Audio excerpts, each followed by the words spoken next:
I'm ready. All right. Welcome. We're City. Anyway, sorry. You go. Welcome. We're City. I'm Bryn. This is Skid Mark. Skid Mark. Why would I give myself the same name twice? I don't know. I got it wrong. Skid Mark Matt. Matt the Markhead. We can start again. Making the marks on his pants. Wait until you do the intro right. Okay. Welcome, City. Sorry. Go. Yeah, sorry.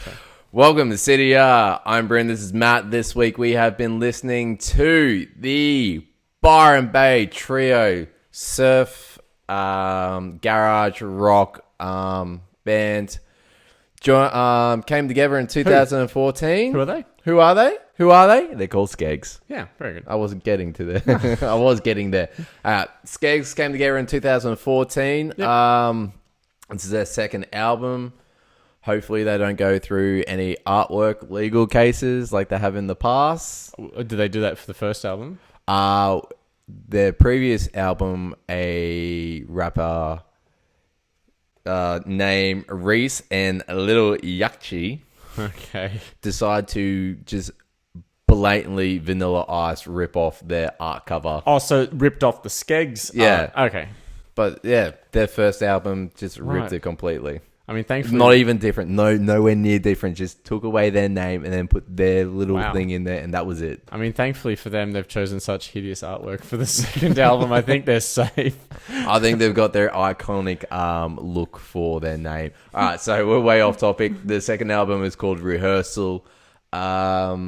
It runs for about 42 minutes. Most of the songs are from low 2 minutes to 3.5. 3.5 mainly. Some almost reaching 4. It's a pretty quick 13-track album.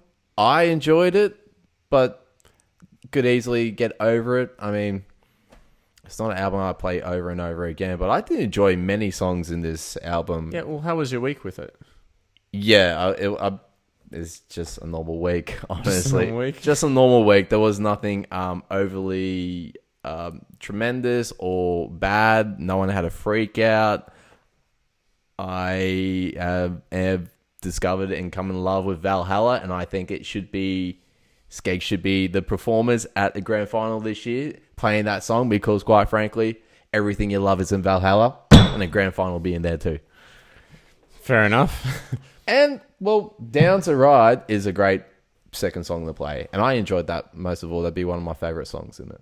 Okay, so you felt it had a fairly strong start, and as you were listening to it through the week, what else sort of bubbled away? Look, I didn't get over it, and it was easy to listen to. It really was just easy to listen to, because there's not this wave of emotions or a lot of up and downs. It kind of just really sticks to the same basic chords, drums, bass play. I mean, there's only 3 of them in there. There's not much going on. A couple of acoustic songs where it slows down, but there really is not a lot to draw you in, except for a few songs.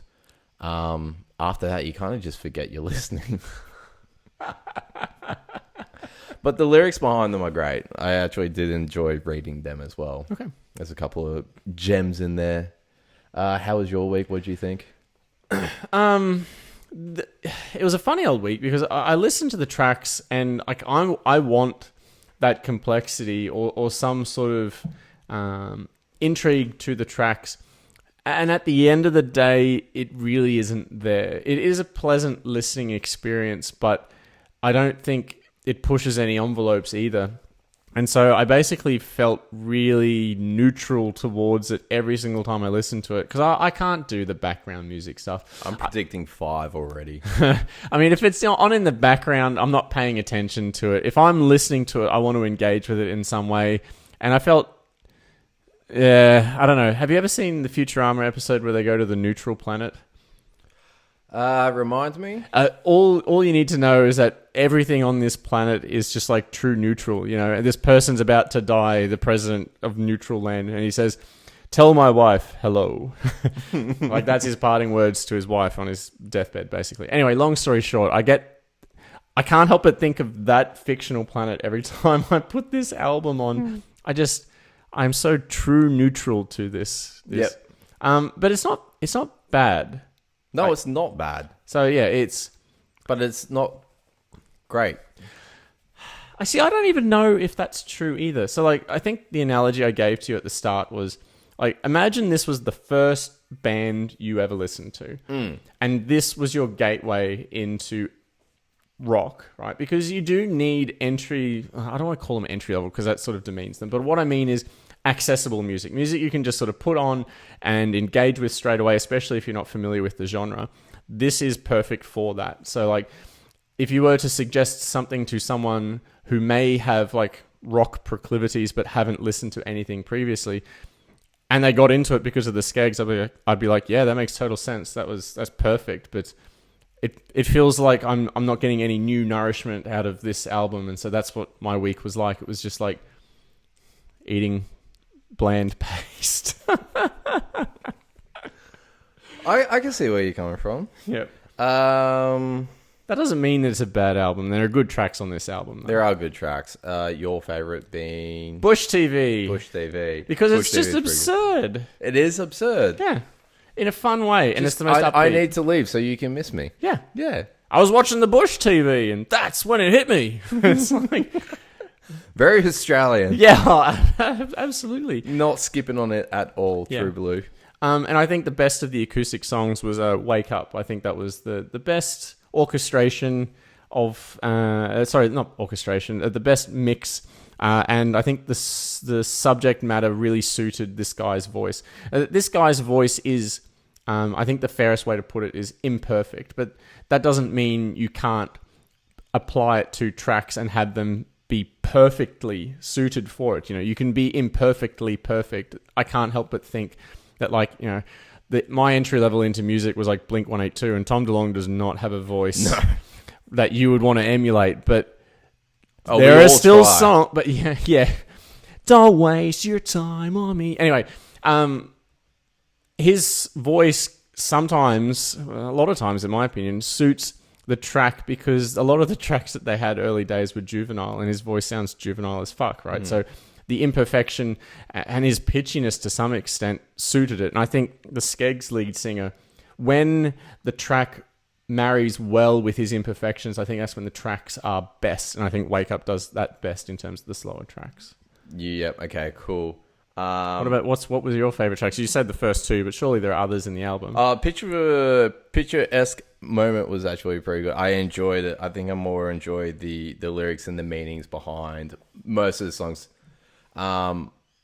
because there wasn't so much to roll with or a lot of it to draw you in. You kind of had to find other parts to be attached to these tracks, and I found it in the lyrics.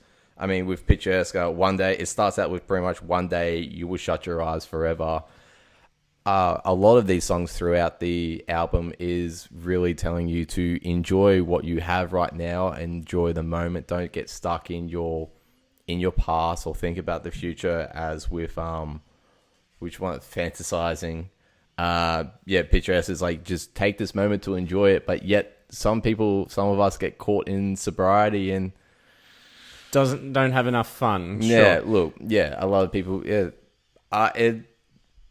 how to explain this? Would you like to know what I put down for this track? Because I think this track is good, but I never want to listen to it again at the same time. Sure.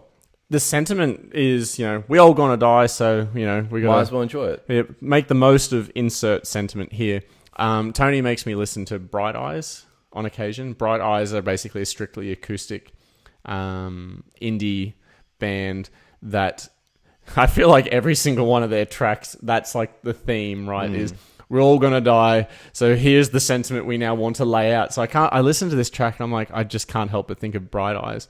And like, Bright Eyes literally have a song where they're in a plane crash and they're singing about from the perspective of two people in the plane crash enjoying their last 30 seconds of life. And like, that's the first song of theirs that I've listened to.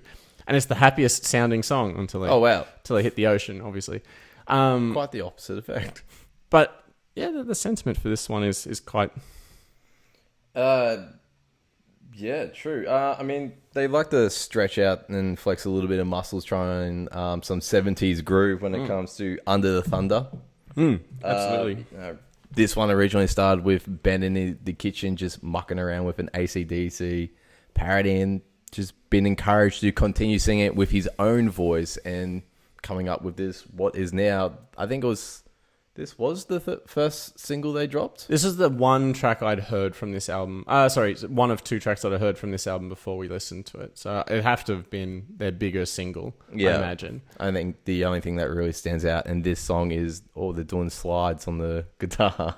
Well, and the fact that he sounds like Bob Dylan for a lot of the track my ear, which I think actually works. Like, I think this is one of their better tracks. There's a nice energy to it, and I think his vocal performance suits it. So, I mean, of course they're going to pick this one as a single. It's a good track. Yeah, cool. What do you think of like Sip of Wine, Running from Nothing, and we'll come to Valhalla? Sip of Wine. I mean, I'll say it again. Every time I got to this track, I forgot that it existed. It just nothing sticks in my mind from this track at all. I didn't really. Yeah. The introduction to this song, I kind of got the rolling effect of just like as you start doing a action or whatever activity you are, you get this momentum to just keep on going and going and going. And I felt that through this song. Through which instrument, like the drums, or just the drums, just this rolling over effect, pretty much the whole time. Not much else really. This one's about clean up your shit or throw it out or sell it. Unclutter your life. Yeah, and then what was the other track that you mentioned? Like Curse My Happiness. Curse My Happiness sounds like they're trying to write Tomorrow by Silverchair, but they're 20 years too late. I was like, more like Pearl Jam coming in hard. Yeah, fair enough. In for another live concert from Pearl Jam. Have you seen Eddie Vedder in concert? The videos of him in concert? No. He climbs shit. What? Like, that's his thing. He just goes, 12-foot rigging. Well, I'm going to climb that. You should watch it. It's fucking gnarly. And then he'll, like, swing upside down from the supports singing. Yeah, dude, he's a fucking maniac. That is good on him. Off topic too, sorry. Yeah, well off topic and probably the most interesting thing so far. Running from Nothing. Running from nothing. Fell out of a dream. So nothing can haunt me. Yeah, this is a lot slower and softer. Yeah. Almost like running from demons or ghosts. I feel like it's maybe a song about like assimilating ghosts with, alcoholic spirits, because, the second verse makes the reference. Yeah, I'm having a beer and I'm staying away from spirits. Spirits, yeah. So I can't help but think that that's it. And a lot of the album is flavored with what seems to be a typically Australian thing. It's like, we're haunted by shit and we drink. Like, that's the themology. Yeah. I mean, you think back to friggin' Shiger, and that's basically the themes for that album as well. Drinking and drugs. Absolutely. And I feel like a number of the Aussie bands that we've listened to, they always throw that in there. They can't help themselves. Oh, it is a big part of our own culture. I mean, we're not alcoholic. No, why would we be doing something stupid like that? Clear body's a temple. For the people who are listening to the podcast, let me just make an audible gulp of the beer. Delicious. You know what song I fucking hated, though? Can I savor the flavor? Yes. Yeah, I wrote down nothing for that. I couldn't bring myself. Do you know what I put down? What? Dude loves juice. Yeah, he does. He loves juice. The line. He likes savoring. It pretty much the whole song is he just likes to savor the flavor. No, he loves to eat fruit when it ages. I really don't like this song. There's no teeth to it. I mean, the sentiment's nice, but like, leave the nice sentiment for like Hallmark cards as far as I'm concerned. Yep. Fuck off. Give me something with teeth. Yep. True. Well, you weren't getting that from Fade Away either. Nah. The Radiohead. Yeah, I did really get Radiohead vibes. I really wanted to say something like, it's straight off Pablo Honey, but at no point does Tom York do a fade away. Like, there's no fade away. He doesn't do any of that shit. So I was like, I don't know if I can make the Radiohead analogy. But it does sound like that. I feel like the chord progression at the beginning, you could confuse for Creep if you're just not listening to it properly. Yeah, if you weren't really putting an ear to it. Yeah. And the last track, Lucky. Lucky. Well, I didn't mind it for it being an ending song. Yeah. Ending on an acoustic with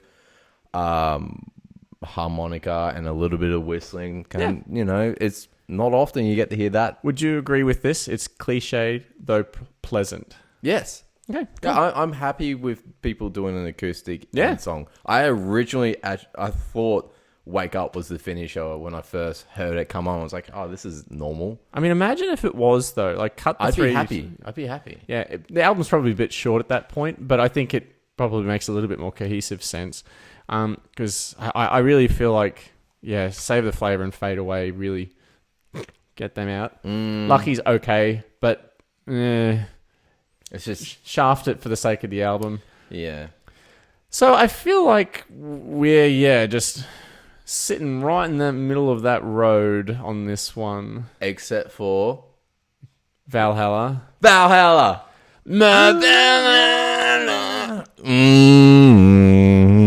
You sound like like one of those like cargo ships pulling out. A foghorn. Yeah, absolutely. My Valhalla. Well, just the way you were doing it just then. Yeah. So you love this song, right? All the air you can hail. All the food you can consume. Okay, that sounds like a yes. Yeah, I loved it. I love it. I love the thought. I love the idea. I love Valhalla. This is a fun track. It's great. Bringing a little bit of North history into it. Obviously came from watching something from either Vikings or The Last Kingdom. Or he's played too much fucking Skyrim. You know, that's entirely possible too. Skyrim and Valhalla? Look, this is going to show me up as a nerd, but literally at the end of Skyrim, you go into the afterworld, basically to a proxy for Valhalla, and that's where you have the final boss fight, right? It's not called Valhalla. I can't remember what it's called, but it's basically Valhalla. Because you know what Valhalla is, right? Yeah. Yeah. That's where the final boss setting is in Skyrim, right? Every time I hear Valhalla, that's one of the things that I sort of think of. Well, I guess I never finished Skyrim. Not me. I mean, plenty of people did. That's fine. I'm sort of showing off my nerd colors. I just killed dragons and everything. That's the last boss. He should have gone to Valhalla or whatever it's called. But he's on the top of the mountain. Not in Valhalla. He comes down and... Doesn't matter. Way off topic. Anyway, I strongly suggest that these boys should be playing at a grand final. This should be the song. And everyone should change their man cave sign to Valhalla. Put a couple of axes up there. Put a wooden shield. Carve in whatever you want. Grow your hair out. Grow it out. Put everything you want inside that man cave. Valhalla. Drink beers. Invite friends. Have a bloody good time. I have a question for you. Yes. Should they have leaned more heavily into the Viking Norse thing, or are you happy with the way that it is? I'm happy with the way it is. I kind of thought as it was bringing that first like 2 or 3 seconds, it got like this. To me, you could just imagine it's a horn being blown. You'd be stretching the truth for that, but you could always try and imagine it. And the style of the song and the way they play, I can pretty much forgive it for being a little bit north. A bit of it. Nordic, yeah. So for me, like, I appreciate that they're a 3-piece band and they're trying to keep it fairly clean so that you can perform it live when you take the show on the road. But I really felt this track should have leaned way more heavily into it. They should have had, like, some sort of Viking chant, some sort of, like... really, really play on those Viking riffs. Like, the intro riff is fun, but, like, fucking go nuts with it through the song. Have just, like, some... I really wanted them to lean more heavily into that, because I think the theme is a fun one, especially for what's effectively an Aussie rock act. But they could have turned it up to 11. It always felt like they just were like, we'll turn it to 5. You just pull it... 5. Do you want to go to 6? Do you want to add a Viking chant? No. Keep it at 5. Anyway, I like this track, but I am frustrated at some of the lack of choices that they made, whilst also understanding that they are trying to keep things, I imagine, clean and easy to reproduce live. Or who knows, they may just hammer it on for live gigs. Yeah, but I'm not listening to that. So You wouldn't go see them live? I didn't say that. I mean, they got... I can only rate them on what they've recorded. Yep, fair enough. And I'm pointing that way because there's a speaker that way. I'm not just pointing at Bryn. There may be a magician. Nick. Your fault, Valhalla's bad. Boo. Cool. I'm out of thoughts. I am too. As this is how we're going. Let's end this. Yeah, I reckon so. Let's just end it. Skeggs Rehearsal. Pretty clean in the way of the instruments and playing. 3-piece band. There's not a tremendous amount of more to say, really. more to say. There's not a lot that grabs and brings you in, but you'd have a bloody good old time listening to it if you feel like listening to some surf, garage rock. Pretty sure their live gigs would be fun, and they would be fun. They absolutely. would be fun, and I'm sure they're just a bunch of fun guys. Oh, I'm sure they are, right? There's no doubt about that. Matt, I'm guessing a 5. See, here's the problem, right? Oh fuck! I gave that AJR album a 5. I think the Skeggs album is better, but I don't want to give it a 5.5. So I'm giving the Skeggs album a 5.0001. Just so that in the pantheon of albums, I can distinguish it as better. Everyone knows that Matt's a dick. That's all we just found out. That's fine. I need to categorize. It needs to be in front, but not enough. But that's right. It's past halfway. It's better than total neutral. Maybe I'm just like that tiniest bit warm towards it. Oh, that's cool. Yeah. Anyway. I still think AJR is awesome. Oh yeah, sorry, I forgot. I listened to it again this week. Again, I'm. Did you really? Yep. Oh man. Whew. Okay. Overture. That's all I care for. Just that one track. No, a couple others, but mainly just that track. Oh man, yeah, keep that away from me. Whenever I sometimes put on the CDR mega playlist of all the albums that we've reviewed. I've yet to leave an AJR song on. Admittedly, I've also yet to leave a Kid Laroi and a Busta Rhymes track. Actually, that's not true. I let a Busta Rhymes track run the other day. That Boom one. Boom. Anyway, off topic. Time for next week's album. Matthew, what have you got for me this next week? You know, it's funny that you said when we were having a little chat beforehand that this album was a refreshing change of pace. Because for me, it felt like, shit, we've literally just done like Aussie rock now for what feels like forever. So I'm really throwing a spanner in the works this week. Just like I think I'm going to dislike it, I think you will too. But I think we're going to share in the pain, right? So we're going to listen to Good News. Good News, everybody, by Planet Express. Megan Thee Stallion. Really? Yeah. Okay. And that's what we got in store. So I look forward to next week's podcast. Actually, I don't think I'm going to hate that album. I actually don't think I will. I'm going to stay positive. Me too. I think it'd be a bundle of fun. All right. We're CDR. Go listen to Skeggs. Yeah. And Matt's a dick. Yeah. Yeah. Just 0.0001 ahead. And rightly so.